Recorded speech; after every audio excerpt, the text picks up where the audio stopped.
the leader of Russia's Wagner private military company, has declared the commencement of the withdrawal of their forces from the besieged Ukrainian city of Bakhmut.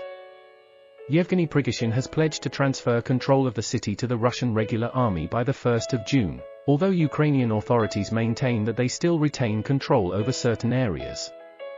Prigozhin stated that his forces were prepared to return if the Russian regular army faced challenges in managing the situation. The battle for Bakhmut has been the longest and most brutal in the ongoing conflict. The Wagner Mercenaries have spearheaded the fighting on behalf of the Russian side, with Prigozhin revealing that 20,000 of their fighters had perished in Bakhmut. Dear viewers, Slant News TV is currently engaged in an ardent pursuit of achieving its inaugural milestone of 1,000 subscribers. We earnestly implore your wholehearted support by subscribing to our channel. We are currently withdrawing our units from Bakhmut, Prigozhin announced in a video released on Telegram, filmed within the war-ravaged city. BBC Verify has verified the video's location near a pharmacy in the eastern part of Bakhmut. Prigozhin, who had previously claimed the capture of the city on Saturday, can be seen instructing his men to leave behind ammunition for the Russian army. He further mentions that some Wagner fighters will remain to support the Russian troops. When the military faces dire circumstances, they will rise to the occasion, he declares, cautioning two fighters against mistreating the military. The Wagner chief has frequently targeted senior Russian military officials, publicly criticizing them for their lack of support for his troops.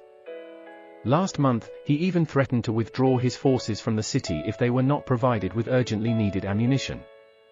Despite Wagner's assertion of handing over Bakhmut, Ukraine has not conceded the city's fall. Hanna Maliar, Ukraine's deputy defense minister, stated on Thursday that Ukrainian forces still maintain control over parts of the Lysychansk district in the city's southwest. The enemy has replaced Wagner units in the suburbs with regular army troops. Wagner forces are still present within the city, she shared on Telegram. Analysts suggest that Bakhmut holds limited strategic value for Moscow, but its capture would represent a symbolic victory for Russia after the protracted battle in Ukraine. For months, the Wagner mercenaries have focused their efforts on the city, employing a relentless and costly tactic of sending waves of fighters, which appears to have gradually worn down Kiev's resistance. Prigozhin has emerged as a significant figure in Russia's full-scale invasion of Ukraine, which commenced in February 2022, leading the private army of mercenaries. He recruited thousands of convicted criminals, regardless of the severity of their crimes, from prisons to join his group, as long as they were willing to fight for Wagner in Ukraine. According to Prigozhin, roughly half of the 20,000 deceased Wagner fighters in Bakhmut were convicts. Earlier this month, the United States claimed that over 20,000 Russian soldiers had been killed in the battle for Bakhmut, with an additional 80,000 wounded. The BBC cannot independently verify these figures.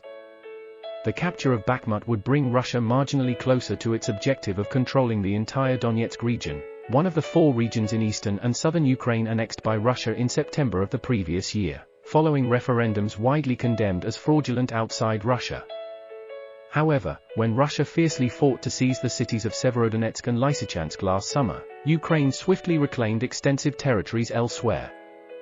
Before the invasion, approximately 70,000 individuals resided in Bakhmut, but now only a few thousand remain in the devastated city, once renowned for its salt and gypsum mines and expansive winery. Here concludes the latest news bulletin. You can find detailed articles from reputable global news sources in the description below for further examination and verification of the news. Thank you all for watching the news.